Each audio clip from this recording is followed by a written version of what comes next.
KBS 열린 토론.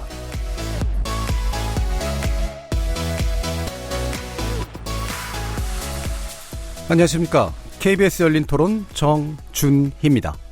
검찰의 피의사실 공표 뭐 이런 거를 이제 언론에서 그냥 받아다가 뿌리더라고요. 취재를 하는 과정에서도 조국 장관 집 앞에 가서 취재가 가열되다 보니까 이제 뭐 당사자들한테는 인격권이 침해될 정도로 뭐 취재 기자라든지 이런 거 제한을 두고 있는 거에 대해서도 이제는 필요 없지 않나. 시대가 변한 만큼 언론도 좀 변해야 된다 이런 생각이 들고요. 언론이 뭐 경제 논리에 의해서 하나의 기업으로 생각하면 운영을 해야 되는 입장도 있기 때문에 정경과 뭐 유착이 되는 가능성이 아주 많이 노출되어 있는 부분이라서 그런 걸 견제하면서 이제 언론이 자리를 잡아야 되는데 개혁을 하겠다는 자세는 좋긴 한데 한계가 있지 않을까. 아주 불만이 많아요. 사실을 정확히 보도하지 않고 정치적으로 봤을 때 편파적인 보도를 하고 있는 거를 눈에 너무 많이 띄고 굉장히 심하다가 조금 개선되는 것처럼 보이는데 아직까지 공정하지 않다고 보이기 때문에 가짜라는 게 나타나니까 정말 나오는 뉴스들이 정말 진짜일까라는 게 다 못 믿게 되는, 진짜를 말할 수 있는 뉴스였으면 좋겠다라는 거죠. 주위에 있는 사람들은 이제 더 이상 신문을 보지를 않아요. 왜냐면 이제 믿을 수가 없으니까. 그것보다는 이제 SNS라든지 이런 걸 통해서 정보를 취합해가지고 스스로 판단하려고 하고 있거든요. 언론은 좀 더 그런 걸 인지하고 중심을 갖고 일을 해주셔야 사람들이 좀 더 뉴스를 많이 보고 그러지 않을까 생각됩니다. 거리에서 만나본 시민들의 목소리 어떻게들 들으셨습니까? 2020년 새해 첫날 보내드리는 KBS 열린 토론. 오늘은 언론개혁, 이제는 달라져야 한다는 주제로 준비해봤습니다. 지난 2014년 세월호 참사에 대한 보도가 국민적 공분을 일으킨 이후로 약 5년이 흘렀지만 언론에 대한 신뢰도는 좀처럼 회복되지 않고 있습니다. 한국언론진흥재단이 공개한 2019년 언론 수용자 조사 결과에 따르면요, 응답자 중 28.1%만이 우리나라 언론을 신뢰한다고 답했다고 합니다. 또 최근 뉴스 보도의 문제점을 여실히 보여준 사건, 조국 전 장관과 그 가족에 관련된 언론들의 보도는 작년 8월 이후 약 석 달 동안 무려 10만 건이 넘는 뉴스를 쏟아냈습니다. 언론은 물론 권력 비판과 공직자 검증이라는 명분을 내걸었지만 검찰과 더불어 언론 또한 개혁 대상이 되어야 된다는 목소리를 또 부각시키기도 했죠. 우리 언론 달라질 수 있을까요? 어떻게 달라져야 될까요? 오늘 KBS 열린 토론 신년 특집에서는 세 분의 언론인들을 모시고 신뢰성과 공정성을 잃은 우리 언론의 현주소 한번 짚어보고 문제점에 따른 대책, 개혁 방안들 집중적으로 논의해 보겠습니다. KBS 열린 토론은 여러분들과 함께 만듭니다. 청취자들도 토론에 참여하실 수 있는 방법 안내해 드릴 텐데요. 문자로 참여하실 분은 샵 9730 누르시고 의견 남겨주시면 됩니다. 단문은 50원, 장문은 100원의 정보 이용료가 붙습니다. KBS 모바일 콩, 트위터 계정, KBS 오픈, 그리고 유튜브 계정을 통해서도 무료로 참여하실 수 있습니다. KBS 열린 토론 지금부터 출발하겠습니다. 살아있습니다. 토론이 살아있습니다. 살아있는 토론, KBS 열린 토론. 토론은 라디오가 진짜입니다. 진짜 토론, KBS 열린 토론. 자, 그럼 오늘 함께 하실 분들 소개하겠습니다. 먼저 KBS의 엄경철 통합 뉴스룸 국장 나오셨습니다. 안녕하세요. 네, 안녕하세요. 엄경철입니다. 자, 그리고 MBC의 박성재 보도국장 모셨습니다. 안녕하세요. 네, 안녕하세요. 자, 마지막으로 이제 신임 한국기자협회장이신데요, 한겨레신문 기자이기도 하시죠, 김동훈 기자 모셨습니다. 안녕하세요. 예, 안녕하세요. 자, 이렇게 세 분 한 자리에 모시는 거 참 쉬운 일이 아닌데 일단 어려운 걸음 해주셔서 세 분 모두께 감사하다는 말씀 먼저 전해드리겠습니다. 저는 같은 집이어서요. 예. 이것도 뉴스 때문에 뭐 여러 가지 일로 많이 바쁘실 테고 마음고생도 많이 하시기도 하고 그랬을 텐데요. 뭐 일단은 먼저 손님이기도 하시고 지금 신임 기자협회장이 되신 김동훈 기자께 먼저 간단히 좀 여쭐게요. 선출 직후 일성을 보니까 한국 언론 현대사에서 기자와 언론의 가장 위기 상황일 때 중책을 맡게 돼 기쁘기보다는 마음이 무겁다라고 소감을 피력하셨습니다. 예. 맥락 좀 얘기해 주시죠. 말씀하셨지만 5년 전에 세월호 참사 때 이 기레기라는 말이 이제 본격적으로 등장을 했고요. 그 이후에 박근혜 전 대통령 탄핵 국면 때 언론이 국민들의 지지를 잠깐 받은 적은 있었죠. 예. 그렇지만 큰 맥락 속에서는 계속 언론이 그 불신을 받고 있는데 유사 이래 언론이 이렇게 국민들로부터 외면받고 기자들이 시청자나 독자들한테 외면받은 적이 있었나 싶을 정도로 가장 큰 위기 상황이 아닌가 하는 생각이 듭니다. 그 위기에 뭐 여러 가지 원인들이 있겠지만 뭐 시점은 2014년에 물론 이제 시작됐다라고는 하지만 사실 그 이전부터도 뿌리는 남아 있었을 예. 테고요. 핵심적으로 뭐가 문제라고 보세요? 몇 가지가 있는데요. 첫째는 그 우후죽순처럼 난립한 그 매체들이 증가한 것. 예. 그러니까 이것은 이제 검증되지 않은 건강치 못한 매체들이 좀 상당히 많이 늘어나면서 뭐 정말 이제 노트북 하나만 있어도 1인이 언론을 할 수 있는 그런 어떤 소통의 문제와 또 다른 문제죠. 그러니까 그런 문제가 있고 또 하나는 정파성이 너무 좀 두드러지지 않았나. 예. 정파적 보도가 문제고 앞에 지적한 것을 조금 덧붙이면 그러다 보니까 이제 게이트키핑의 부재.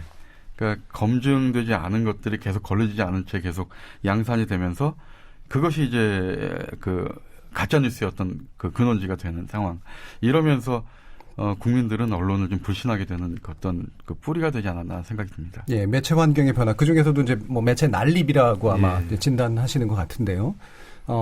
그러면 이 부분이, 그러니까 그 매체 환경의 변화로부터 나오고 있다라고 하는 어떤 기본적인 진단에 대해서 뭐 대부분 다 동의하실 텐데, 이 게이트키핑 얘기를 하셨는데, 기성 언론과 이른바 이제 신규로 등장한 여러 가지 언론들이 섞여 있는 상황이 실제로 다른 두 분께서 보시기에도 기성 언론과 이런 신규 언론의 차이를 잘 못 느끼는 상황이시라고 보시는지 아니면 차이는 있는데 그게 이제 안 좋은 것들이 더 많이 부각되고 있는 거라고 보시는지요? 박성준 국장님 어떻게 보세요? 아까 그 처음에 시작할 때 시민 인터뷰에 이런 말씀 나왔잖아요. 그 세상이 변하고 있는데 기자들이 모르는 것 같다. 저는 이 말이 되게 본질적인 얘기라고 생각하거든요. 예. 그러니까 이게 기존 미디어하고 그다음에 뭐 새로운 미디어 뭐 유튜브라든가 여러 가지 영역에서 활동하시는 1인 언론들 이런 것들과의 차이는 그렇게 중요하지 않다고 보고요. 저는 그냥 뉴스를 수용하시고 뉴스를 소비하시는 그 소비자들, 시청자들과 독자들의 수준이 예전하고는 많이 다른데 기자들은 그걸 잘 모르는 것 같아요. 저는 그런 면에서 그 먼저 반성하고 들어가고 겸허하게 들어가야지만 언론 개혁 이슈를 다룰 수가 있다. 그렇지 않고 시스템이나 제도만의 문제로 가면은 놓칠 게 많다 이렇게 보고 있습니다. 기자 스스로 또는 기자 집단 스스로가 변하지 못하고 있는 것이 오히려 더 중요한 문제가 아닐까라고 보셨는데요. 엄경철 국장님. 그 말씀하신 대로 이제 새로운 매체들 이른바 뭐 정파적 매체건 그렇지 않은 매체건 그 신생 매체들의 기사가 뭐 다소 자극적일 수도 있고 다소 정파적일 수도 있는데 그럼으로 인해서 더 시민들의 어떤 뭐 클릭 수를 유도할 수는 있겠지만 이른바 레거시 미디어라고 하는 KBS나 MBC나 기성 매체들이 그를 압도할 수 있는 좀 더 나은 기사, 훨씬 더 고품질의 기사를 생산했다면 이랬을까라는 측면에서 그건 그거대로 문제겠지만 기성 매체들의 접근 방식의 근본적 한계가 왔다. 뭐 이런 그 자성들이 내부에서 많이 나오고 있습니다. 예. 뭐 마찬가지로 좀 비슷한 부분을 지적을 해주셨네요. 그러면 그러니까 뭐 이건 이제 뭐 어차피 여는 말이니까 또 한 가지만 또 간단히만 짚으면 2013년이 계기가 됐지만 그리고 2019년에 조국 전 장관 보도 사태도 다시 한번 부각되는 계기가 됐고요. 약 한 5년에서 6년이 흐르고 있는 현재 시간 동안 근본적으로 이제 구조가 좀 비슷하다고 보시는지 아니면은 차이가 좀 여전히 또 이제 새로 뭔가 문제들이 더 등장하고 있다고 보시는지요, 엄 교수님? 그 기성 매체들이 근본적으로 더 나빠졌다고 보지는 않고요. 과거의 관행과 구조 속에 비슷한 행위, 조금 나은 행위를 하려고 노력은 했지만 앞서 박성재 국장님이 말씀하신 것처럼 세상은 훨씬 더 빠르게 변했는데 그보다 더뎌서 우리 한계들이 그대로 노출됐고 이게 굉장히 불편하게 시민들에게 받아들여졌다. 그래서 그 임계점이 폭발하면서 작년 그런 사태가 오지 않았나 뭐 이런 생각이 듭니다. 예. 박성준 국장도 마찬가지 생각이시죠? 네, 맞습니다. 세월호 그 참사 때만 보더라도 기자들이 뭘 잘못했는지가 뚜렷이 드러나잖아요. 그렇죠. 뭐 전원 구조라는 최악의 오보 같은 것도 있었고 받아쓰기 이런 것들 금방 그래서 또 반성도 금방 하고 이러면 안 된다라는 여러 가지 움직임이 있었는데 최근에 나타난 거는 조금 좀 다른 것 같아요. 양상이. 그러니까 기자들이 우리가 뭘 잘못했냐라고 얘기하는 부분도 꽤 있습니다. 그렇죠. 실제로. 그러니까 근데 이제 그런 게 뭐 계속 얘기가 이제 진행되겠지만은 권력 감시, 권력 비판 이런 어떤 가치를 고수하려는 예. 그런 그 입장에서는 그런 입장이 나올 수 있다. 예. 저는 이렇게 보고요. 근데 사람들은 그거보다 더 나아가 있는 게 아닌가. 그래서 너희들이 권력을 비판하는데 제대로 된 잣대로 비판을 하고 있느냐, 예. 팩트를 제대로 다루고 있느냐를 물어보는데 우리는 그걸 뚫고 나가지 못한다는 그런 반성을 좀 했어요, 저희는. 예. 저는 그 부분과 관련해서 가장 그 아프게 읽었던 글이 그 조국 사태 관련해서 서울대 이준흥 교수가 쓴 칼럼에 몇 가지 문구가 떠올라요. 그러니까 권력 비판이라는 언론의 고유의 책무는 필요하지만 지금 한국 언론의 권력 비판의 양식은 대단히 허접하고 방법이 부실하다. 예를 들면 구체적 사실을 확인만 되면 사실이 곧 기사고 그게 곧 제목화돼서 그렇죠. 그것 자체가 완결된 행위로 기사를 생산해내는 구조를 가지고 권력 비판을 하다 보니 큰 맥락과 관점과 배경은 사라지고 그때그때 경쟁하듯이 제목을 쏟아내는 기사 뭐 너무 많았잖아요. 그렇죠. 그런 거에 뉴스 이용자들이 근본적인 염증을 느꼈다 이런 생각이 가장 많이 듭니다. 예. 그러니까 2014년 그때 뭐 사실은 기자들 스스로도 이건 사실 좀 문제가 있었다라고 거의 공감하는 그런 바탕이 있었는데 확실히 2019년 국면에서는 나는 옳은 일을 했는데 왜 나를 욕하지라고 하는 거에 대한 갈등이 사실 상당히 표면화가 됐잖아요. 어떻게 보세요? 이렇게 비교해 보면 좀 쉽지 않을까 싶은데요. 그러니까 과연 그 조국 전 장관 보도 그렇게 뭐 석 달 동안 10만 건 이상을 쏟아냈다고 아까도 얘기를 하던데요. 나중에 이제 정파적 관점으로 나눠지게 되죠. 그러면서 보수와 진보로 갈라지면서 이 자기가 하고 싶은 얘기를 이제 쏟아내는 거죠.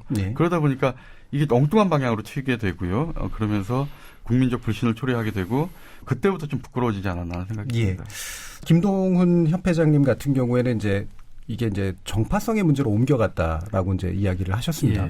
근데 이제 약간 다른 시각도 있는 것 같아요. 그러니까 특히나 적어도 조국 전 장관 보도 첫 국면에서는 이른바 권력 비판과 감시, 공직자 검증이란 이름 하에 거의 모든 언론들이 사실은 비슷한 이야기를 했다. 근데 후반기로 가면서 약간의 어떤 이제 뭐 갈라짐도 있었고, 뭐 한겨레 내부 같은 경우에는 거기에서 또 내부적인 논쟁도 있었고 그랬는데 일단 한겨레 내부 논쟁은 어떤 이유라고 보십니까? 그 가장 중요한 것은 뭐 전 정권이나 현 정권이나 정권에 대해서 이 언론이 검증을 하고 비판을 하는 것은 어떤 언론 고유의 속성이고 우리가 해야 될 일인데 중요한 것은 그 전 정권에 가해졌던 어떤 날카로운 검증과 달리 현 정부 들어서는 뭐 개각을 할 때마다 검증팀조차 꾸리지 않았다라는 내부 자성의 목소리가 있었거든요. 그것이 이제 출발이었는데 과거에도 그런 일이 있었습니다. 뭐 예를 들면 DJ 정부 때, 그러니까 YS에서 DJ 정부로 넘어갔을 때 친 DJ적인 성향을 가진 사람들이 칼럼을 썼을 때, 그러니까 거기에 대한 어떤 젊은 기자들의 비판이 있었는데요. 이를테면 저는 이렇게 봅니다. 그러니까 영국의 가디언이 블레어 정권을 탄생시키는데 상당히 기여를 했지만 또 블레어 정권을 가장 최악의 위기로 몰아넣은 것도 가디언이거든요. 그것이 언론의 역할이 아닌가 하는 생각이 드는데, 그러니까 한겨레 젊은 기자들은 그런 시각에서 이제 문제 제기를 했던 것인데 이것이 뭐 한겨레 내부뿐만 아니라 모든 언론사들이 다 굉장히 좀 혼란스러웠을 거예요. 그러니까 그런 상황에서 좀 한겨레 내부에서도 그러면서 뒤에 또 뭐 좀 다른 얘기긴 하지만 그 한겨레 20일 보도 가지고 또 논란이 있었고 하면서 굉장히 좀 정리되지 못하는 상황에서 계속 그 어떤 사안은 진행되는 그런 어지러움이 좀 있었던 것 같습니다. 그러니까 바로 이 부분이 사실은 또 그 국민 일반이라고 말할 수는 없지만 이제 비판의 지점들이 이제 달라지는 영역인 것 같아요. 그러니까 사실은 오히려 젊은 기자들은 제대로 비판을 못했다라고 지금 한겨레 내부에서 얘기를 하는 거고, 근데 또 바깥 사람들이 보기에는 한겨레조차도 저러고 있는데 이 권력 비판이 도대체 뭐냐 이제 이렇게 생각할 수도 있단 말이죠. MBC에서는 어떠셨습니까? 조금 다릅니다. 저희는 양상이 달랐는데 저희는 사실 법조팀이 그 오래된 그 법조 생활을 검찰 출입을 오래 했던 기자들이 제가 이제 국장이 되고 나서 인사를 통해 가지고 조금 새롭게 가보자 해가지고 법조팀 팀장부터 팀원들이 그 법조 경력이 많지 않은 기자들로 다 교체가 됐습니다. 일부러 교체한 게 아니라 어떻게 하다 보니까 오래 고생했으니까 이제 뭐 다른 출입처 나가봐라 이런 식으로 해가 본인들도 나가고 싶어하고 그래서 교체가 됐는데 그 팀에서 조금 다르게 가보겠다는 의지가 먼저 있었고요. 이제 그 다음에 처음에는 저희도 제가 그 조국 장관이 이렇게 이제 임명이 됐을 때, 지명이 됐을 때, 경제팀 뭐 펀드 의혹이 나오고 예. 또 뭐 이렇게 자녀 여러 가지 문제가 나왔지 않습니까? 이런 거에 관해서 이슈가 터졌을 때 검증팀을 구성해라 해가지고 저희가 팀이 꾸려졌었어요. 그래가지고 뭐 비슷하게 다른 언론사하고 비슷하게 보도를 가다가 어느 순간 조금씩 이게 여기 논란이 좀 생길 수 있는 지점이 있다라는 예. 부분을 저희가 알게 됐죠. 예. 그래서 좀 조심해야 된다라는 생각을 하던 참에 갑자기 검찰이 이제 끼어들었죠. 압수수색을 왕창 하면서 청문회 도중에 부인을 예. 기소를 하고 예. 예, 그렇게 됐잖아요. 이러면서 내부에서 이제 논의가 시작된 거죠. 검찰 수사가 막게 가고 있는 것인가를 좀 봐야 된다. 예, 그래서 적어도 편집회의 내부에서는 그런 부분이 공유가 됐고 자연스럽게 검찰 출입하는 기자들도 그런 인식을 공유하게 돼서 우리는 타사같이 가지 말자라는 인식이 자연스럽게 된 거고요. 그게 꼭 뭐 누가 그러더라고요. MBC가 태세 전환했다 뭐 이렇게 얘기했는데 네, 뭐 태세 전환, 예, 뭐 예, 친정부로 돌아섰다. 네, 저희는 절대 그렇게 생각하지 않습니다. 원래 예. 왜냐하면 저희가 작년에 예. 정상화 되자마자 몇 가지 홍역을 치렀어요. 그러니까 뭐 무슨 인터뷰를 잘못 써가지고 그랬죠. 뭐 예. 그런 것도 있고 그다음에 제천 화재 때 소방관 보도를 잘못 좀 이렇게 넘겨짚는 보도를 예. 해가지고 뭐 그 방통심의위원회 명령 없이 저희가 자체적으로 앵커가 사과하고 막 그랬죠. 그랬거든요. 예. 그런 홍역을 거치면서 우리가 세월호 때 했던 보도를 다시 되풀이하면 안 된다라는 어떤 공감대가 있었고 그런 것들이 자연스럽게 좀 더 신중하게 보도를 해야 된다는 공감대가 형성돼 있었던 와중에 조국 전 장관 보도가 터졌다. 예. 그러면서 자연스럽게 우리가 좀 타사와는 약간 차별된 보도를 할 수 있지 않았나 저는 예. 이렇게 보고 있습니다. 그게 이제 이념적인 결이나 이제 정부와의 거리 문제라기보다는 네, 애초부터 네. 사실은 뭔가 이렇게 동일한 방식으로 네. 가지는 않겠다라고 하는 게 있었다는 거잖아요. 물론 근데 네. 우리 내부에서도 이거 뭐 조국 너무 봐주는 거 아니야? 라는 의견이 있을 수가 있고 예. 반면에 검찰이 좀 너무한다. 너무 무리하다. 이런 의견도 있고 여러 가지 의견들이 있었는데 그런 것들을 어떤 공조직 내에서 예. 자연스럽게 저희는 이렇게 녹여내면서 적절한 토론을 할 수 있는 기회가 있었다라고 좀 보고 있습니다. 그러니까 논의상으로 그렇게까지 막 심각한 갈등이나 이런 것들이 한겨레처럼 있지는 않았다. 저희는 그렇지 많지는 않았어요. 예. 지금 KBS는 사실은 좀 어려움이 좀 있으셨죠? 이미 아시고요. 저희는 이제 방식의 문제로 이제 실제로 KBS 바깥의 시선과 맞닥뜨리게 된 거죠. 말씀하신 것처럼 저희 법조팀은 팀장이 오랜 법조 경력이 있고 그다음에 기자들도 역시 그렇게 오래지는 않았지만 어찌됐건 상당한 취재력이 있다고 하는 또 과거의 법조라는 관점에서 보면 그래서 굉장히 광범위하고 깊게 취재를 했고 또 김경록 씨 인터뷰를 했고 그런데 그 과정에서 이거를 인터뷰한 내용을 기사화하는 과정의 방법과 관련해서 크게 충돌을 한 거죠. 아까 예. 말씀드린 것처럼 양식과 방법에 있어서 외부의 유시민 이사장 등을 통해서 큰 이제 비판이 제기됐고 그게 상당 부분 그게 뭐 정파적인 어떤 공감이라고 하더라도 굉장히 큰 충격을 줬고 그로 인해서 내부에서 자체 점검을 해서 저널리즘 윤리에 어긋난 부분이 있다는 걸 인정을 했고 내부에서 그래서 지금 개선 작업을 하고 있습니다. 그 부분은 많은 고민점을 내부에 던져줬습니다. 예. 이 부분 이제 그럼 짚어보죠. 그러니까 지금 어쨌든 그 조국 전 장관 사태가 뭐 여러 가지의 어떤 문제들이 부각되는 또 다른 계기가 된 건 분명히 맞는데 그 중에 이제 제일 많이 얘기됐던 게 검찰발 단독이라는 것과 연계된 이제 피의 사실 공표의 문제거든요. 네. 일단 피의 사실 공표 부분에 있어서 뭐 제가 프로그램에도 한번 다뤘습니다만 이게 이제 어느 정도는 이른바 사건을 암장시키지 않기 위해서는 필요하다라고 얘기하는 기자들의 목소리가 상당히 높은 편이거든요.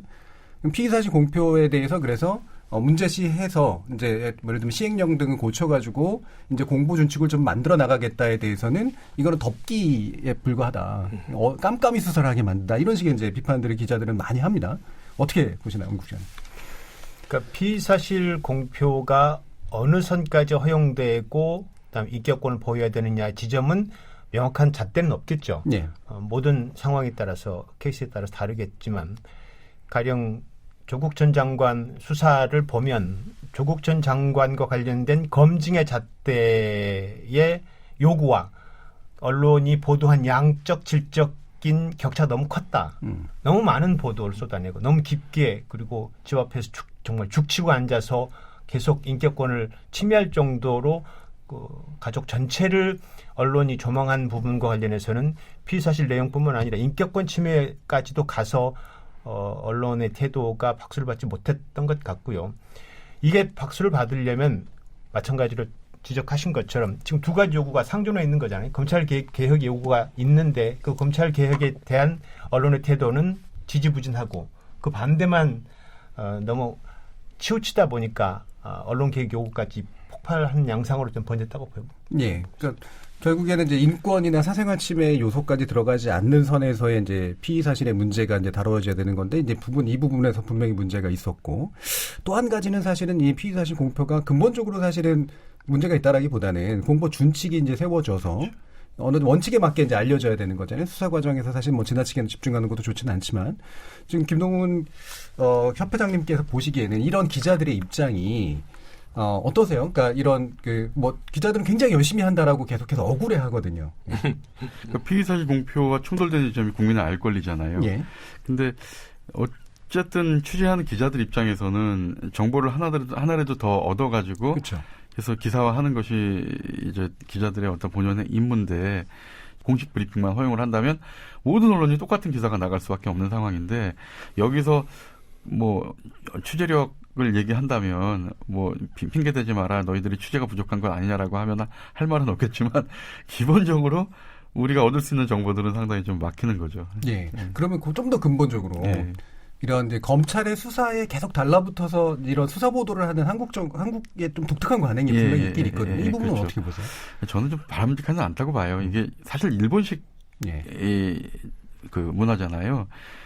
그리고 검찰이 이제 기소를 독점하다 보니까 검찰 수사 단계에서 모든 게 중요한 게 다 나오니까 우리나라는 특이하게 그 법원보다는 검찰에 더 기자들이 더 많이 더 모여드는 그런 상황인데 여론 재판이 그래서 가능해지는 것이고요. 네. 피의사실 공표와 관련해서 분명히 이제 알 권리라는 차원에서 일정 정도 피의사실 공표가 불가피하다는 측면에 장점이 있고 과거의 긍정의 역사가 있습니다. 이를테면 최순실 국정농단 사건 당시에 검찰 수사 과정의 취재를 통해서 그 검찰을 훨씬 더 북돋은 측면이 있거든요. 그래서 어찌됐건 바로잡는 측면이 있고 그런데 수사를 90을 잘하더라도 열을 잘못하면 그 열의 피해가 굉장히 크지 않습니까? 이를테면 KBS 정현주 사장은 2008년에 배임죄로 기소가 되고 수사됐었습니다. 당시에 거의 모든 기사가 배임죄였었습니다. 그냥 죄인이에요, 죄인. 결국 무죄 판결을 났습니다. 그나마 복원한 거지, 명예를. 그렇지만 그 과정에서 한 개인이 입을 피해, 그 사람이 아무리 공인이라고 하더라도 그 피해는 복원이 안 되는 거죠. 이를테면 검찰이나 법원이라는 게 아무리 정의를 구현하고자 하더라도 한 사람의 피해자가 나오는 걸 막는 노력이 더 중요하지 않느냐라는 측면에서 피의사실 공표가 좀 더 지금보다는 좀 더 엄격하게 좀 제한돼야 한다. 특히 이제 검찰 수사를 이렇게까지 중계방송하듯이 보도를 할 필요가 있는지에 대해서 근본적으로 저는 반대합니다. 박성희 국장님 어떤 입장? 저는 뭐 비슷한데요. 약간 진통을 앓고 있다고 생각해요. 지금 변화 과정인데.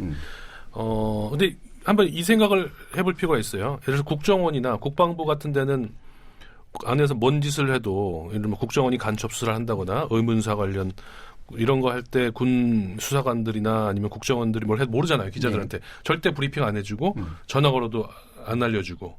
근데 그래서 이제 받아쓰죠. 나중에 끈질긴 어떤 추적 저널리즘이나 이런 거에 의해서 진실이 드러나는 경우도 꽤 있고. 근데 검찰은 그런 거 없습니다. 우리가 또 후배들 가르칠 때 예전에 저도 어떻게 배웠냐면 경찰서에 들어가서 경찰이 하는 말 다 믿지 마라.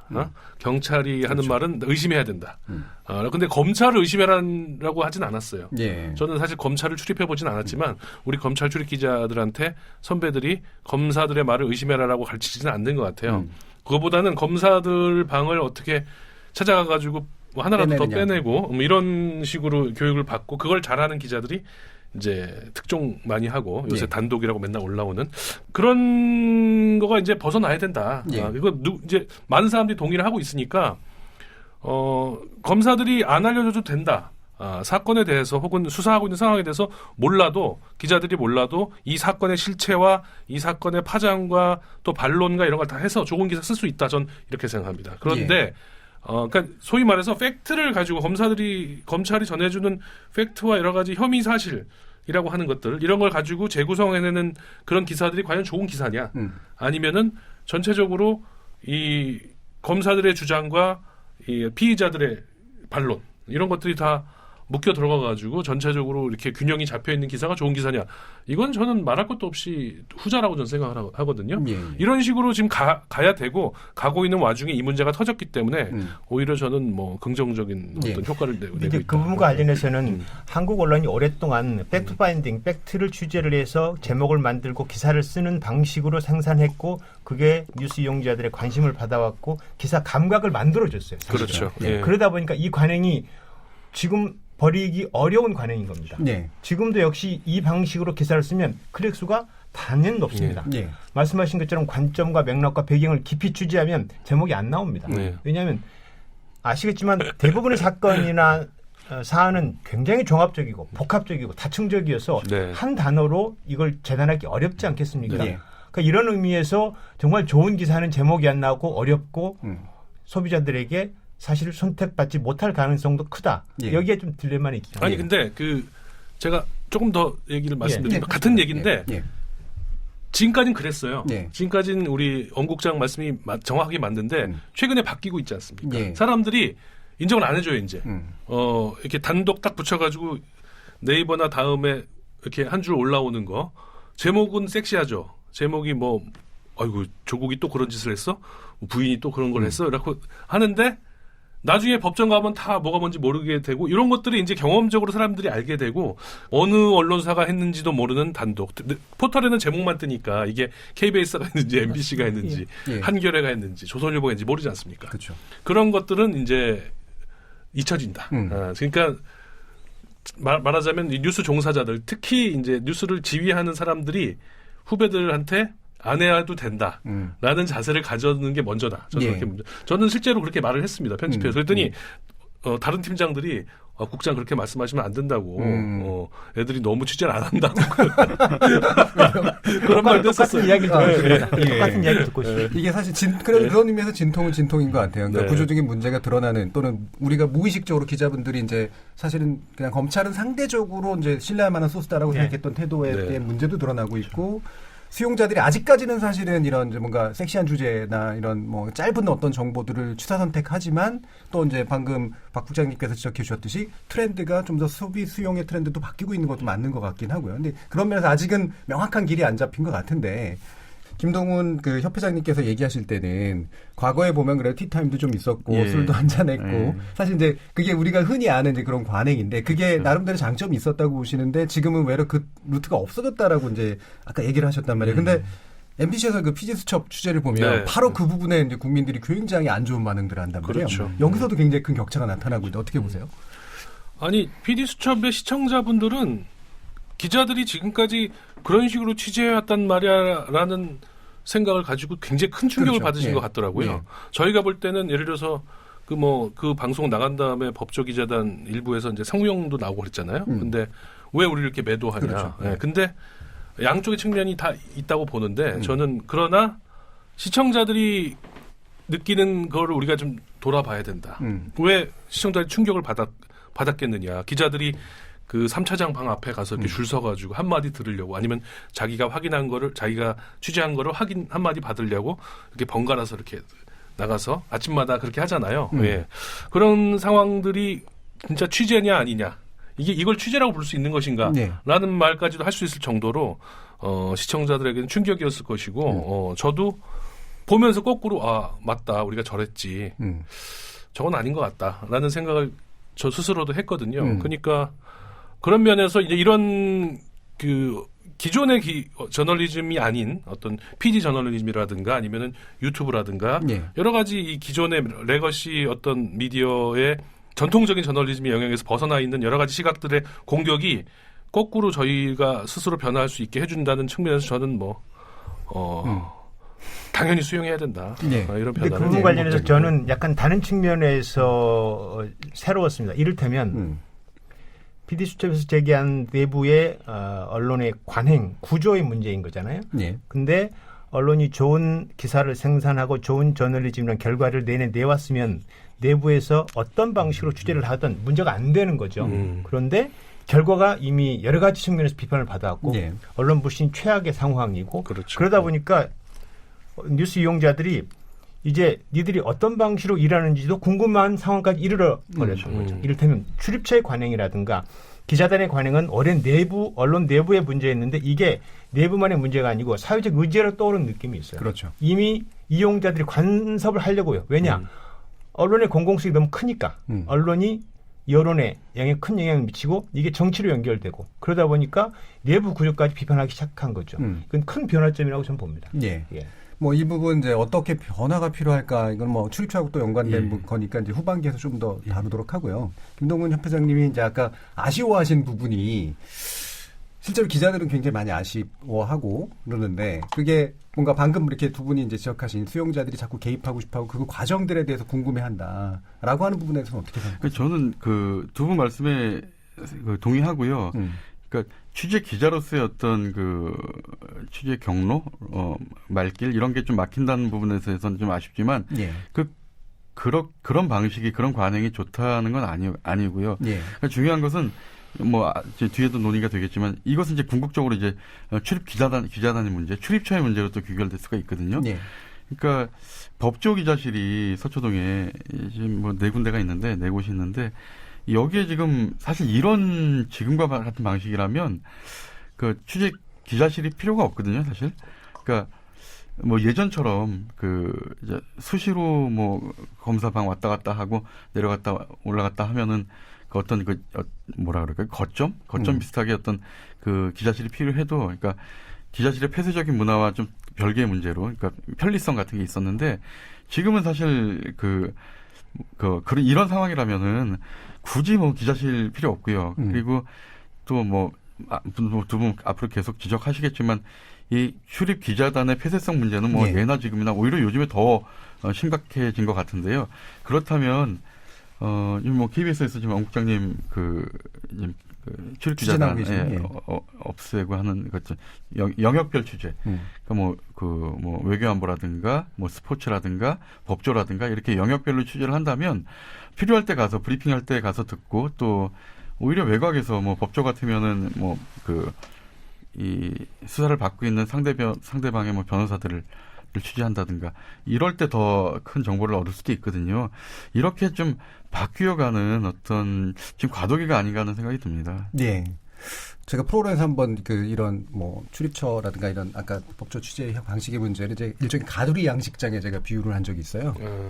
가가지고 이렇게 쭉 말 그대로 던지면 그냥 끌어올려지는 정보와 그냥 들판에 나가서 이제 취재하는 그런 방식에서 사실 후자가 훨씬 어려운 건 맞다는 말이죠. 그러니까 상당히 많은 기자분들이 앞에 부분, 그 가두리 양식장의 문제에 대해서는 공감은 하면서도 그래도 현실적으로 그게 가장 효율적인 방법이다. 그걸 대체하기란 대단히 어렵다. 이제 이런 얘기들을 한단 말이에요. 근데 그런 것들을 경험하지 못해서입니까? 아니면 취재력이라고 하는 것이 부족해서입니까? 약간 격가지 이야기인데요. KBS의 뉴스가 너무 많습니다. 네. 너무 많다는 건 채워야 된다는 얘기예요. 때워야 되니까. 때워야 되죠. 양적인 문제에 근본적으로 봉착해 있는 것도 분명히 있다고 저는 봅니다. 그렇죠. 너무 뉴스가 길고 많습니다. 네. 전 세계에 이렇게 많은 뉴스가 있는 나라가 있을까요? 그러니까 언어나 그렇죠. 특히나 이렇게 방송에서 뉴스를 전문적으로 다루는 채널 자체가 이렇게 많은 건 한국이 거의 유일하다고 생각해요. 고민이 많습니다. 그래서 말씀하신 대로 출처를 벗어나고 싶어하는 기자들이 있어도 현실적으로 매일매일 아침 뉴스 광장 1시간 45분 9시 반에 30분 뉴스 12시 1시간 뉴스 5시 7시 9시 너무 뉴스가 많은데 매번 같은 뉴스를 내보낼 수는 없고 물론 대부분의 시청자들은 그게 그거 아니야 이렇게 또 받아들입니다. 그런데 그럼에도 불구하고 계속 리뉴얼을 하거든요. 팩트를 바꿔야 되는 거니까. 그렇죠. 그 과정에서 소진이 되는 거죠. 그러면 허허벌판에서 표현하신 대로 가두리 바깥으로 나가기 굉장히 어려운 구조를 강요하고 있다고도 저는 생각하고 있습니다. 예. MBC에서도 그런 고민들이 실제로 아니 공급장에 지적하신 출입처 문제는 영원한 고민인데 조금 저희는 뉴스 수도 좀 적고 시간도 적고요. 그다음에 기본적으로 뭐 라디오라든가 인터넷하든가 이런 데 부분에 KBS나 다른 데처럼 저희가 많이 인력을 투입하지 못하고 있습니다. 예. 그래서 메인 뉴스데스크 위주로 지금 하고 있는데 출입처를 문제를 해결해야 된다는 요구는 계속 있습니다. 있는데 우리 엄국장님이 선언하신 것처럼 폐지나 이런 거를 검토해보자 단계까지는 아직 못 나가봤고요. 반응 좋지 않습니다. 네, 제가 그랬습니다. 우리 KBS가 얼마나 잘 되는지 좀 지켜보다가 따라할지 말지 결정해보자.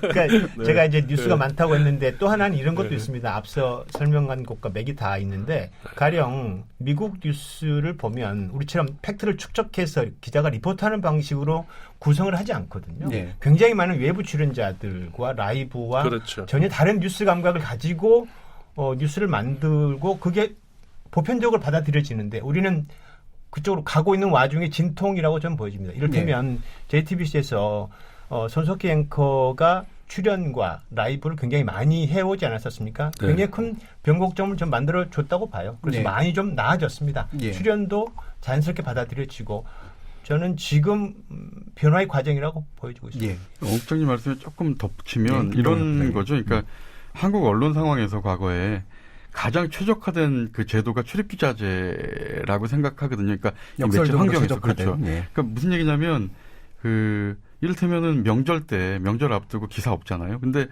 두 분 말씀하신 대로 기사는 만들어내야 돼요. 근데 이런 출입기자 제도가 있으면은 그 안에서 출입기자 안에서 엠바고를 몇 개 걸어요. 그러면 그 엠바고를 가지고 이 명절 때 하나씩 풀어가지고 기사를 내보내요. 네. 그러니까 이런 식으로 이제 그 땜빵 할 거리들이 있어야 된다는 거죠. 그러다 보니까 출입처 또 기자단은 굉장히 좀 뭐라 그럴까요? 그 온실 속의 화초처럼 네. 이렇게 유지가 됐었던 것인데 지금은 매체가 워낙 많아지고 또 어떤 그 기자단 자체에서도 기자단에 못 들어온 매체들이 훨씬 더 많거든요. 이런 사람들이 언제든지 엠바고를 깰 수 있고, 그러니까 그 사람들은 엠바고에서 자유로우니까요. 네. 뭐 이런 상황이니까 엠바고 유지하기도 힘들고, 그렇죠? 그리고 또 기자단 뭐 들어갈래 말래 이거 가지고도 사실 지금 신생 매체들, 그러니까 예를 들면은 JTBC 같은 경우도 지금 그 주요 출입처에 못 들어가는 그 출입처가 몇 개 있어요. 근데 저는 개인적으로 굳이 들어갈 필요가 있는가? 예. 들어가면 좋겠지만 그들 입장에서는 오히려 지금은 그 기자단 자체를 좀 해체해야 되는 어떤 시대적 어떤 흐름이 아닌가라는 생각이 듭니다. 예. 그 기자단이 바로 이제 출입처의 문제, 사실 핵심은 이제 기자단의 폐쇄적인 구조고 그것만 정보를 유통시켰던 어떤 기존의 관행의 또 문제이기도 했고. 그러니까 기자실에 앉아서 출입처 공보관이나 뭐 간부들이 주는 보도자료나 이런 말을 받아서 쓰는 그게 문제가 있다는 거지. 예. 출입 기자 자체가 그렇죠. 문제 있는 건 아니죠. 뭐 예. 메일로도 받을 수 있고 뭐 요새는 뭐 카톡으로도 날라오고 다 하니까 밖에서 움직이면서 연락은 다 받을 수 있거든요. 자기네들 보도자료 다 등록만 하면 받을 수 있고 이런 시스템만 되면 기자실에 앉아서 쓸 필요는 없는데 아무래도 방송은 현장을 좀 뛰어다니는 면이 있어서 네. 예전부터 좀 기자실에는 잘 안 있었고 신문이나 인터넷이 좀 기자실에 많이 있죠. 예. 왜냐하면 이렇게 스토리를 만들어내고 팩트를 많이 채워넣어야 하는 데고 저희는 현장을 그보다는 좀 더 중요시해서 가서 당사자들하고 인터뷰하고 이런 것들을 더 많이 중요시하니까 그런 면에 있어서는 방송들이 먼저 출입처 문제에서 조금 더 자유로울 수 있다. 저는 이렇게 봅니다. 예. 자, 그러면 전반부 토론을 좀 약간은 한번 정리해 주면서요. 이 부분 한번 같이 이야기를 좀 들어보겠습니다. 그러니까 매체 환경 변화를 이제 많이 이야기를 하셨기 때문에 지금 이제 매체 수가 늘어나고 새로운 뭐 대한 매체가 됐던 대개 사실은 뭔가 이렇게 물을 흐리는 매체가 됐건 간에 이 현상이 이른바 악화가 양화를 구축하는 그런 현상에 가깝다고 보시는지 아니면 다양한 대안들이 각축하고 있으면서 아직은 정리가 안 된 상황 쪽에 좀 더 가깝다고 보시는지 한번 의견을 들어보고 싶네요. 박승주 국장님 어떻습니까? 예를 들면 뭐 유튜브, 유튜브부터 해서 뭐 인터넷 신문까지. 그렇죠. 예. 저는 긴장 관계가 형성돼 가지고 저는 언론 결과적으로는 이 레거시 미디어가 틀을 깨고 발전하는데 도움이 될 거라고 봅니다. 자극이 된다. 예, 자극이 되고 실제로 또 그런 움직임이 많이 있고요. 그다음에 요새 기자들 중에 그런 거 좋아하는 기자들은 먼저 하겠다고 인터넷으로 유튜브로 자기가 하겠다고 막 자기 시간만 내주면 그거 하겠다고 하는 기자들도 많고요. 예, 실제로 또 운영도 일부 되고 있고 뭐 KBS도 지금 댓글 읽어주는 기자들도 있고 뭐 많이 있지 않습니까? 예, 그러니까는 그런 재능을 충분히 살려서 해야 되는데 이제 문제는 이제 말로만 때우려고 하면 안 되고 아무래도 KBS나 MBC나 이런 한겨레 같은 데가 하는 데서는 제대로 된 정론이 나가야 되니까 그거를 유지하는 게 사실 퀄리티 유지하는 게 쉽지 않죠. 예. 그러니까 막 오히려 더 힘들 수도 있어요. 왜냐하면은 시간이 길잖아요. 한 번 하면은 뭐 30분 1시간씩 하니까 그런 차원에서 저는 뭐 많이 장려하는 편이고 많이 배워라. 특히 길바닥에서 이렇게 뛰는 길바닥 저널리스트들한테 우리 기자들이 많이 배워라라고 저는 얘기를 많이 하는 편입니다. 예, 저희가 최근에 신문노동 실태 조사를 했거든요. 근데 거기에 신문에 계시는 기자분들의 상당수가 뉴미디어 정책이 필요한 건 이해하겠는데 솔직히 말하면 너무 벅차다. 돈도 없다. 네. 위에서는 하라 그러는데 못하겠다. 이런 얘기 많이 하거든요. 어떻습니까? 그렇죠. 그러니까 사실 그 한겨레 예를 들면 저희가 최근에 영상팀을 상당히 많이 강화를 했는데요. 한겨레에서 내부 비판 제일 세던데. 그렇죠. 그러니까 신문사에서 방송사를 차리는 것과 같은 거잖아요. 뉴스도 내보내고 또 뉴스를 내보내려면 화면이 있어야 되는데 그 영상을 제작하고 그러려면 PD도 필요하고요. 그러니까 여러 스텝들이 필요한데 여기에 대한 인력도 굉장히 좀 많이 있어야 되고요. 그래서 기자들을 그쪽으로 많이 빼갔는데 그러다 보니까 또 다른 기존에 있었던 부서에서는 또 인력난에 허덕이고 이런 문제들이 좀 노정이 되면서 상당히 좀 어렵죠. 그러니까 사실 지금 영상팀이 2019년 그 한겨레의 가장 큰 그 난제였는데 좀 앞으로 풀어나가야 될 숙제이기도 합니다. 언급자님. 저도 여기 박성재 국장님 말에 동의합니다. 확실히 외부의 환경에 의해서 내부에서 자극을 많이 받습니다. 그래서 좀 더 엄밀해지자. 좀 더 엄밀하고 깊이 있게 취재하고 그러니까 틈을 보이지 말아야 된다. 그리고 동시에 이제 그렇게 그 신생 매체라는 개인 뭐 언론이건 뭐 그런 매체들의 그 가짜뉴스 팩트체크를 좀 더 강화하자. 강화해서 우리의 존재의 의미라든가 우리를 증명해야 된다. 특히 우리는 수신료를 받기 때문에 그럴 책무가 있고 그런 측면에서는 훨씬 자극이 되고 있습니다. 네. 이 세 분이 그 레거시 미디어에서는 굉장히 또 개혁지향적인 분들이라 이 어려움에 대해서 훨씬 더 그래도 경쟁의 관점에서 좋은 의미를 많이 좀 담아주셨는데요. 아쉬움이 많은 상황이긴 하지만 어떤 개혁의 작업들을 어떻게 진행할 수 있을까라고 하는 부분을 좀 더 후반부에서 좀 자세히 논의해 보겠습니다. 여러분은 지금 KBS 열린 토론 신년기획, 언론기획, 이제는 달라져야 한다 함께하고 계시는데요. 잘못된 관행, 속보경쟁, 그다음에 새로운 매체 등장의 문제들에 관련해서 세 분의 이야기 함께 나눠봤고요. 대책들 어떤 게 가능할 수 있을지 이어지는 토론에서 자세히 짚어보도록 하겠습니다. 뭐든지 이야기해 날 이해시키려고 해봐 서로의 대화가 하나 되길 기대해 KBS 열린 토론. 자, 그럼 후반부 토론 이어가도록 할 텐데요.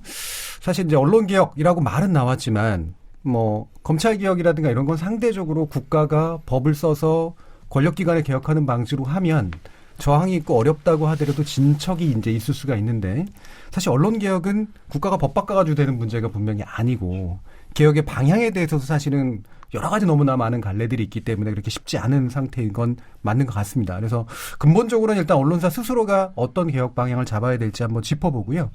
기타 이제 외곽에서는 어떤 법제적이거나 정부 차원의 대응이 필요할지, 그 다음에 수용자나 시장에서는 어떤 변화들이 필요할지에 대해서도 간단히 한번 논의해 보도록 하겠습니다.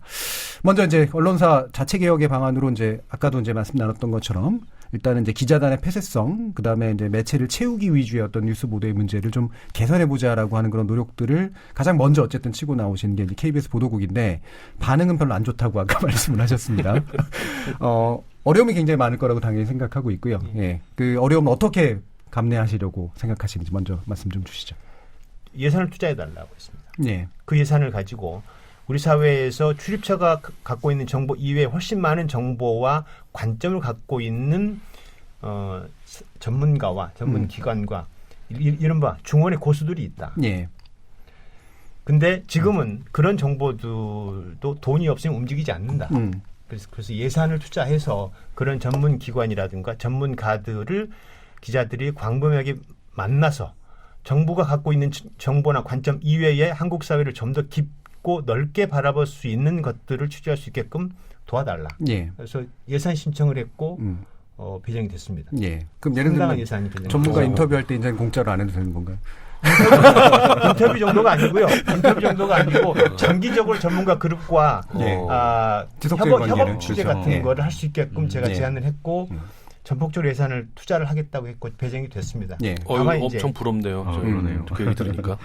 다만 얘기를 방금 하셔가지고 저희는 작년 한 해 죽다 살았거든요. 예. 그만큼 위기감이 크고 경영진도 마찬가지입니다. 예. 올해 최대 목표가 뉴스 신뢰도 향상이고 저널리즘 복원이기 때문에 그런 방식과 동시에 이제 출입처 문제는 제가 이제 던진 건 필요한 영역과 역할을 제외하고 출입처를 혁파해 나가겠다는 것이었고 두 가지 의미입니다. 실제로 출입처에서 자유로운 기자들을 좀 더 많이 만들자. 두 번째, 출입처 중심의 사고를 벗자. 약간 유형무형의 두 가지를 생각하고 세게 던졌습니다. 여러 가지 논쟁과 반발이 있지만 그럼에도 불구하고 내부 구성원들이 다 깊게 고민하고 있습니다. 생각을 안 할 수 없거든요. 예.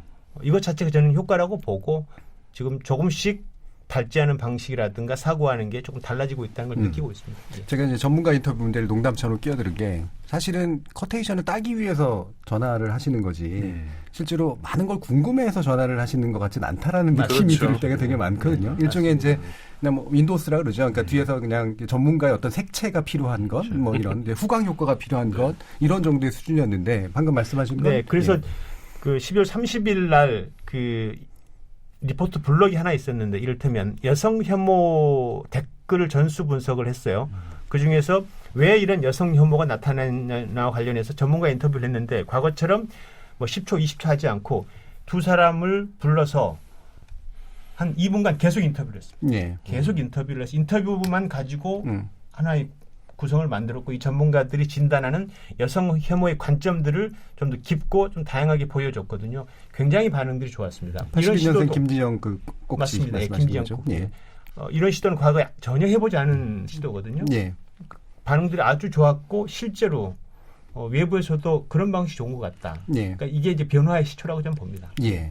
자, 부럽다고 말씀하셨어요. 예, 상당히 부럽습니다. 예. 부럽고 왜냐하면은 저희는 사실 뭐 수신료를 받는 회사도 아니니까. 그렇죠. 근데 예. 이제 그 여러 가지로 KBS하고는 좀 저희가 많이 늘 비교가 많이 돼요. 근데 인력에서도 상당히 부족하고 예. 그다음에 또 요새 옛날처럼 회사들이 그 방송사들이 돈을 잘 벌던 때면은 그렇죠. 심사 예. 막 뽑아서 그냥 예능 잘해서 하면 뉴스하고 되는데 예. 요새는 어렵잖아요. 예. 그러니까 뭐 적자도 뭐 엄청 많다고 그러고 그래서 사실 보도국에 지원을 잘 안 해줍니다.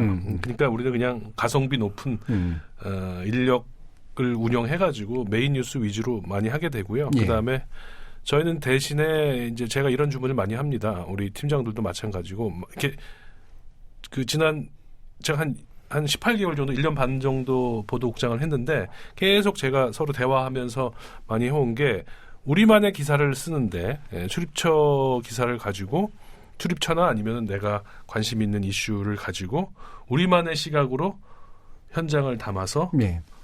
하자. 그러니까 남들이 쓰는 기사는 내가 안 받아준다.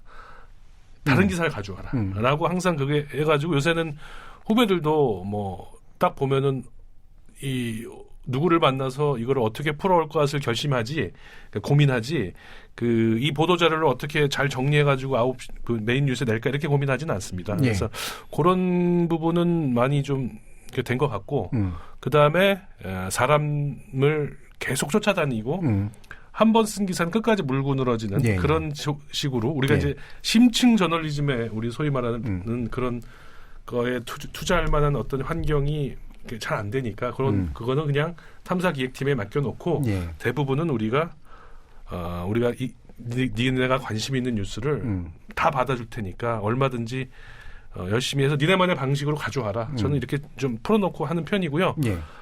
그 중에는 잘 된 것도 있고, 또 잘 안 되는 것도 있고, 네, 뭐 그렇습니다. 예. 네. 그럼 이제 추가로 한번 여쭐게. 예전에 그 세월호 참사 때 사실은 지역 MBC의 역할이 좀 있었다는 거예요. 그렇죠. 예. 예, 그리고 예. 지난번 손혜원 의원 보도 사건 네, 때 확실히 맞습니다. 다른 스탠스가 있었는데. 목포 MBC가 그렇죠? 아주 예. 재밌는 보도를 많이 예. 했죠. 그런 부분은 어떻게 생각하세요? 손혜원 보도 얘기가 나왔으니까 하는 말인데 저한테 물어보시더라고요. 어떤 분들이 목포 MBC에서는 그렇게 계속 보도를 하는데 왜 서울 서울은 MBC는 안 보도를 안 하냐. 제가 이렇게 답을 했습니다.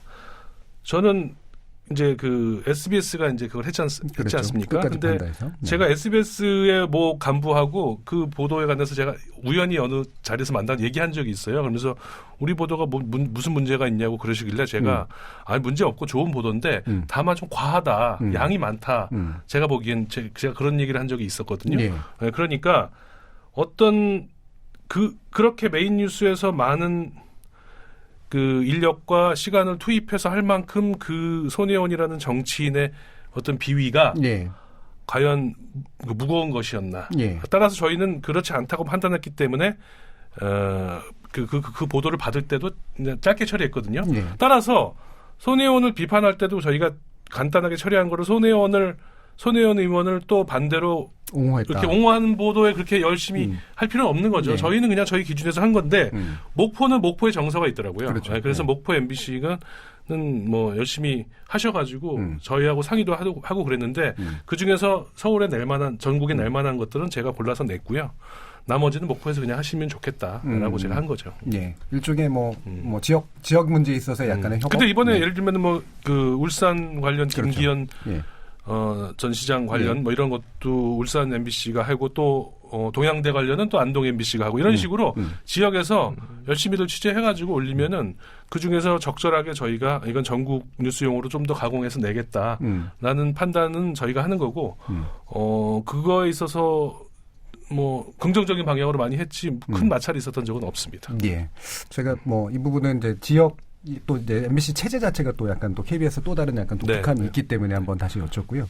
그 신문 쪽의 입장에서 보실 때 한겨레 신문만이 아니라 사실은 더 시장적으로 뭐 방송도 상당히 어렵지만 어려운 조건에서 구조 변화에 맞는 어떤 새로운 걸 해야 된다라고 하는 이런 요구에 대해서는 있는데 출입처 문제까지 포함해서 뭔가 이렇게 취재 방식을 현격하게 좀 바꿔야 된다라고 하는 부분에 대해서 어떤 실천의 방식 고민하고 계신 거 있습니까? 지금 엄 국장님 말씀대로 그러니까 뉴스의 어떤 틀을 바꾸고 뉴스의 어떤 그 형식을 바꾸는 것도 상당히 좀 신선하잖아요. 네. 저는 상당히 긍정적인데요. 그러니까 신문도 마찬가지인 게 그동안의 관성을 깨는 것들. 그러니까 그동안에는 그 신문이라는 틀 속에서만 갇혀 있었는데 이제는 온라인이라는 게 있기 때문에 어느 신문사마다 다 고민을 하거든요. 예. 그러니까 그 오프라인으로의 취재와 또 온라인 그 기사화 됐을 때 그래서 뭐 구조적으로 또 그 안에서의 어떤 조직 개편도 상당히 많이 했습니다. 예. 한겨레도 마찬가지고 그러니까 뭐 디지털 뉴스부 비중을 거의 동등하게 그래서 뭐 그 신문 편집 부문과 디지털 부문을 거의 동등하게 뒀다가 최근에 중앙일보가 상당히 신선한 변화를 그러니까 협조가 잘 안 되는 거예요. 예. 그러니까 오프라인과 온라인이. 예. 그러니까 다들 바쁘니까 온라인 기사를 쓰라 그러면은 나 지금 오프라인 맡기도 힘들다. 뭐 이렇게 또 불만이 나오고 하니까 종이신문. 예. 아예 중앙일보가 그 최근에 온라인과 오프라인을 그 벽을 허무는 게 아니라 벽을 설치를 한 거죠. 그래서 아예 벽을 설치했다고요. 예. 그래서 온라인 기사를 너희들이 필요하면 가져다 써라. 그렇지만 강요는 안 하겠다. 이렇게 하면서 어떻게 보면 좀 경쟁 체제를 만든 상황이 됐는데요. 그러니까 이 신문들의 어떤 그 매체 환경 변화에 따른 고민들은 어떻게 보면 좀 방송보다 더 그 힘겨운 상황이고요. 예. 더불어서 이제 그 출입처도 아까 그 박 부장님 말씀대로 출입처에 앉아 있는 기자들이 그 신문 기자들이나 그 인터넷 기자들이 많은 건 사실이에요. 왜냐하면은 그만큼 쓰는 양이 노트북 앞에 앉아서 기사를 써야 되는 양이 많기 예. 때문에 그렇게 됐는데 이제는 좀 그 출입처에서 벗어날 필요가 있는 거죠. 그러니까 마찬가지로 온라인에다가 그러니까 디지털에다가 영상도 제공하고 하려면은 기자들도 좀 그 발로 뛰고 그래서 저는 라이터와 어떤 그 현장의 그 취재 기자와 그러니까 좀 그러니까 자기의 또 특성에 맞게 라이터가 잘 되는 기자들은 이 취재 온 것을 종합해가지고 쓸 수 있고 또 취재력이 뛰어난 기자들은 밖에서 좀 더 취재를 하고 이렇게 협업하는 시스템도 좀 괜찮지 않나는 생각이 듭니다. 그러니까 아까 염 국장님이 또 말씀하셨던 게 물론 이제 방송이니까 더더욱이나 그런 측면들이 있을 것 같습니다만 이게 사실은 잡다하게 다 알려주려고 하는 거 사실 이게 이제 근본적으로 이제 기존 언론에 있어서의 어떤 장점이자 한계잖아요. 그러니까 그걸 다 채워 넣어야 되는 거고 발생성 기사를 쫓아가야 되는 거고 이른바 이제 정경사라고 뭐 정치 경제 이제 사회 분야에 이제 좋게 말하면 이게 공공사니까 이제 이목이 집중되는 건 맞는데 사실 그거를 조금씩 그냥 다 건드리는 그런 방식의 뉴스 이 부분에서 뭔가 변화가 있어야 된다라고 하는 그런 생각은 충분히 할 수 있을 것 같거든요. 어떠세요? 누군가의 표현처럼 언론이라는 게 어떤 구조가 있어서 법적으로 강요하고 예산을 투입해서 확 바꿀 수 있는 구조는 모르겠으나 거대한 관행의 축적물이거든요. 그렇죠. 언론이라는 네. 건. 그리고 관행의 축적물인데 가령 모든 언론사가 단 하루도 쉴 수가 없습니다. 가끔 내가 요즘 그런 말 하거든요. 셔터를 한 달만 내려봤으면 좋겠다. 가동 중단. 구성원이 다 모여서 우리의 현주소를 정확하게 보고 미래 지향점을 동의를 하고 갔으면 좋겠는데 지금 현재 내가 이렇게 말하고 있는 순간에도 대단히 많은 기자들은 과거의 관행에 혹은 새로운 뭐 혁신에 굉장히 각각의 영역에서 다른 행위들을 하고 있습니다. 이 부분이 개혁에 있어서 가장 큰 어려운 지점이 있는 것 같아요. 사실은 정부나 권력기관이 투명하게 이제 스스로를 공개하는 어떤 문화와 제도, 이 시스템 이런 게 사실 또 되게 중요한 부분이긴 하거든요. 그렇죠. 예, 이게 이제 그냥 뭐 모든 권력기관은 사실 스스로 숨기려고 하기 때문에 그래서 그 사이에 타협의 결과물이 사실은 출입처 제도였던 어떤 측면이 있긴 있는데 정부가 어차피 이제 혹은 기관이 이거를 숨기려고 하고, 재벌 기업도 마찬가지고 경제부 기자들한테 치부는 숨기려고 하는 거니까 이런 거는 속성이고 그것을 그 기자들이 캐내서 진실을 밝히느냐의 문제는 출입처 제도하고는 조금 뭐 꼭 연관이 있는 건 아니다. 예. 그보다는 기자나 그 언론사의 자세, 또 뭐 이런 거가 더 중요하다고 보고요. 예. 근데 지금은 이제 받아쓰기만 해서 그것만 이렇게 해가지고는 살아남을 수 없는 환경에 이르렀기 때문에 우리가 바뀌지 않으면 살아남을 수 없는 환경이 됐다라는 거죠. 왜냐하면 대안이 너무 많아져서. 그러니까 이거를 캐치하고 있기 때문에 다들 지금 우리 이대로 가다가 죽는다. 시청자들, 독자들 외면받아서 죽는다라고 생각하는 거잖아요. 예. 그러니까 저는 이거는 뭐 가만히 있으면 해결될 것 같아요. 적자생존으로. 예. 저희도 예. 지금 엄청 고민이에요. 뭐 이를테면 내부 제보도 또 끌어내야 그렇죠. 되고 정보 공개도 신청해야 그러니까 되고 이 출입처 문제나 이런 시스템에 너무 집착할 필요 없다. 언론 개혁은 과거에는 이 노무현 정부 때는 그렇죠. 기자실 문제 이런 게 굉장히 언론 개혁의 큰 화두였는데 지금은 사실 저는 이제 중요하지 않은 것 같아요. 오히려 바뀌지 않으면 살 수 없다. 뭘 어떻게 바뀔 거냐. 제대로 진실을, 팩트를, 맥락을 이런 모든 것들을 다 동원한 어떤 좋은 기사만이 살아남을 수가 있는 것이고 대충 쓰거나 가짜 뉴스나 이런 것들은 결과적으로는 외면당한다는 게 이제 바뀐 세상이기 때문에 거기에 적응하지 못하면 죽는다. 저는 이렇게 보고 있습니다. 역사를 좀 돌이켜 보면요. 87년 6월 항쟁 때 그 결과물로 나왔던 6.29 선언의 6개 항목 중에서 마지막 6번 항목이 언론개혁이었어요, 사실은. 그게 그전에는 허가를 받아야 됐지만, 이제는 누구나 신문을 만들 때 그냥 등록만 하면 되는 거. 그렇게 바뀌면서 이제 신문들이 우후죽순처럼 늘어났잖아요. 그렇죠. 이제 그것이 이제, 한 단계 또, 세월이 변하면서, 이제는 그 인터넷 매체들 그리고 SNS까지 이렇게 나오는 상황인데, 시장에 맡기되, 그러니까 정말 좋은 보도는 많이 읽히게끔 되고, 그렇지, 건강치 못한 기사들은 어떤 뭐라 그럴까요? 좀 이 법적 제재가 좀 뒤따르는 그런 모습들이 보여진다면 좀 우리가 생각하는 가짜 뉴스들은 좀 많이 좀 일소되지 않을까 하는 기대감이 있습니다. 가짜 뉴스에 대한 규제에 대해서 우려를 표현하셨는데, 근데 건강치 못한 매체에 대해서는 뭔가 이렇게 태도가 필요하다라는 말씀이시기도 하네요.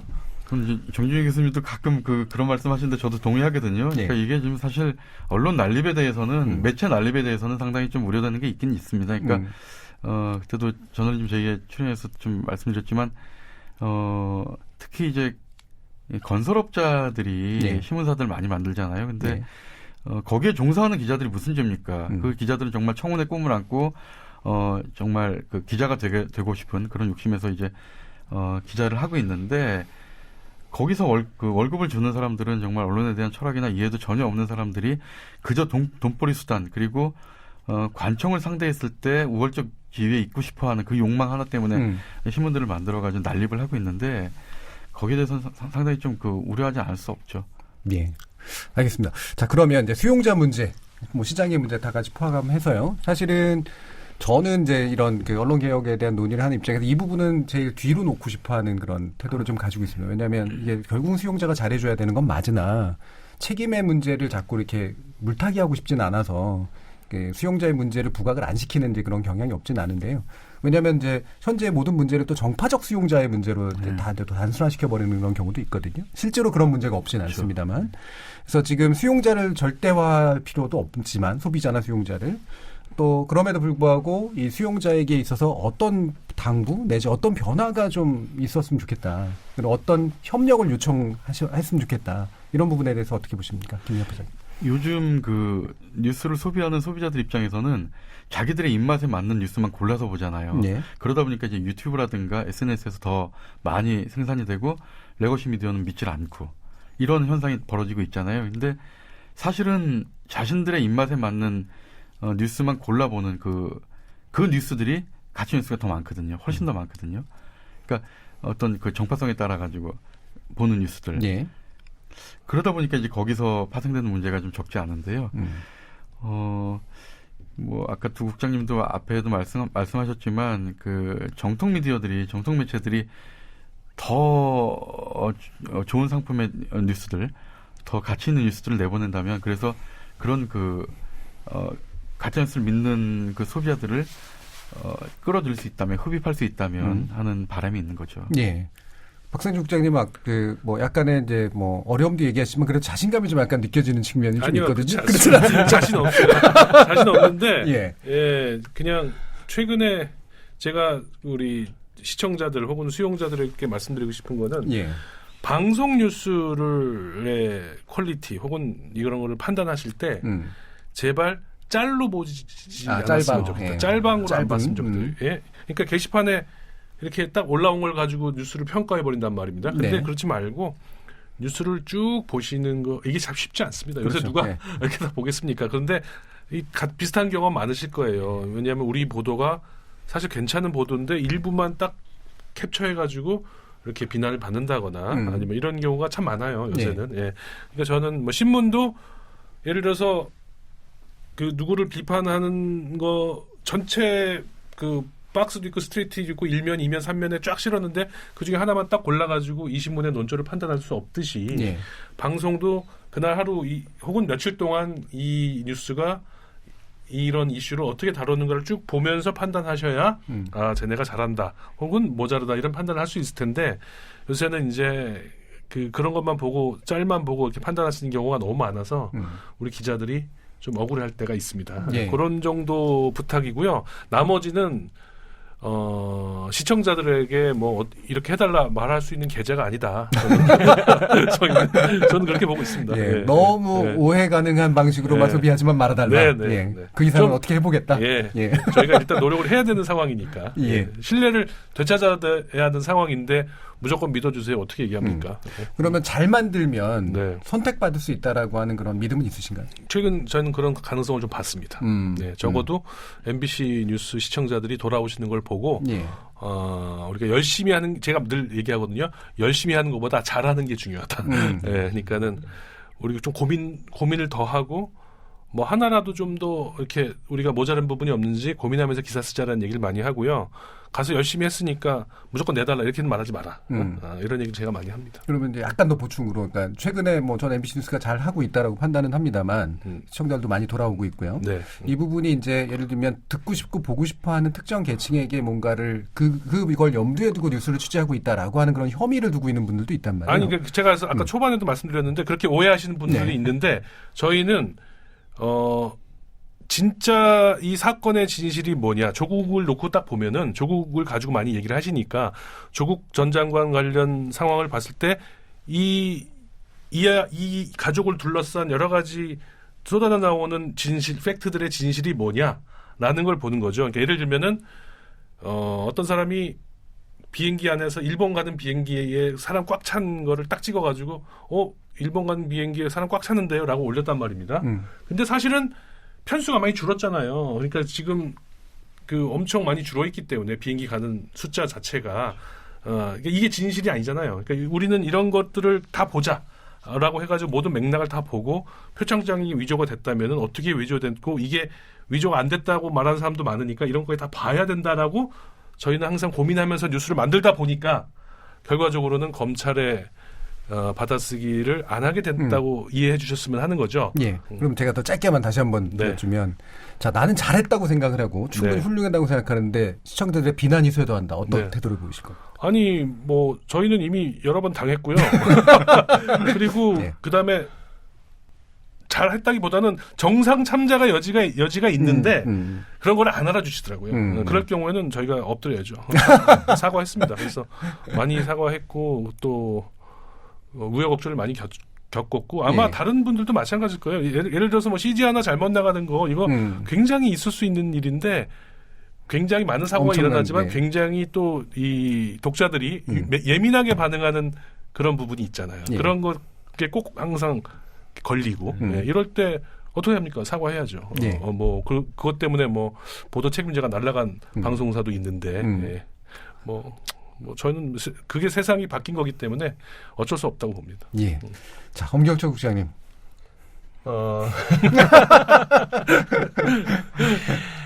아니 이제 MBC도 그렇지만 저희도 그 조금 더 나은 언론이 돼야 된다. 과거 관행에서 벗어나고자 하는 지금 노력이라든가 태도를 보이는 건 오롯하게 시민의 요구와 목소리가 높아졌기 때문에 이 결과가 나오는 겁니다. 예.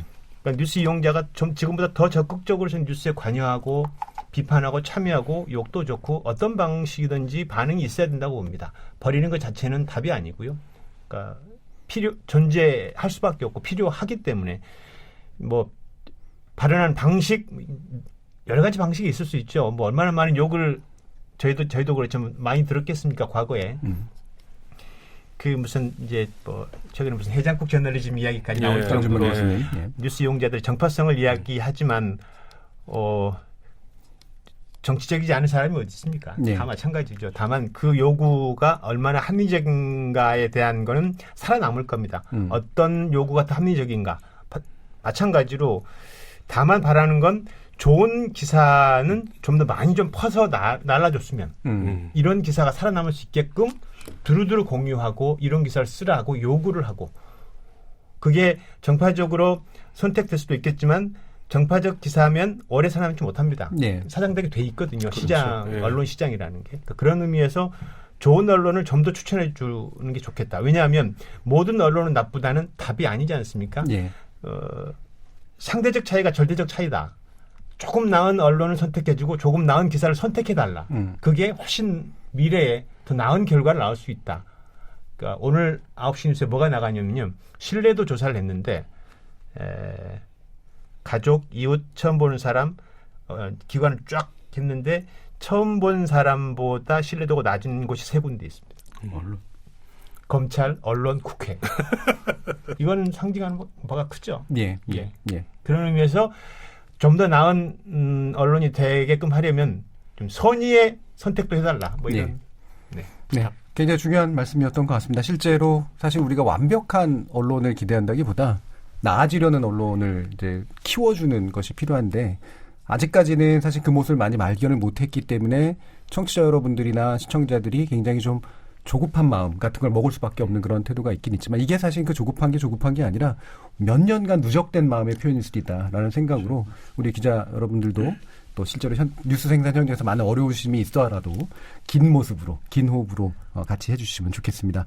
KBS 열린 토론 오늘은 신년 기획으로 언론개혁 이제는 달라져야 한다라는 주제로 함께했습니다. KBS의 엄결철 국장, MBC의 박성재 국장, 그리고 한겨레 신문의 김동훈 기자협회장 이렇게 세 분 모두 오늘 감사합니다. 수고하셨습니다. 감사합니다. 네, 감사합니다. 긴 시간 함께해 주신 청취자 여러분들께도 감사의 말씀 전합니다. 생방식 놓치신 분들은 나중에 팟캐스트로 준비되어 있으니까 들으실 수 있고요. 매일 새벽 1시에 재방송도 됩니다. KBS 열린 토론은 세외에도 사회 각 분야의 쟁점 이슈들에 대해 열띤 토론을 통해서 여러분의 목소리를 대변하고 우리 사회 합의의 길을 모색해 보도록 하겠습니다. 저는 내일 저녁 7시 20분에 다시 찾아뵙겠습니다. 지금까지 KBS 열린 토론 정준이었습니다.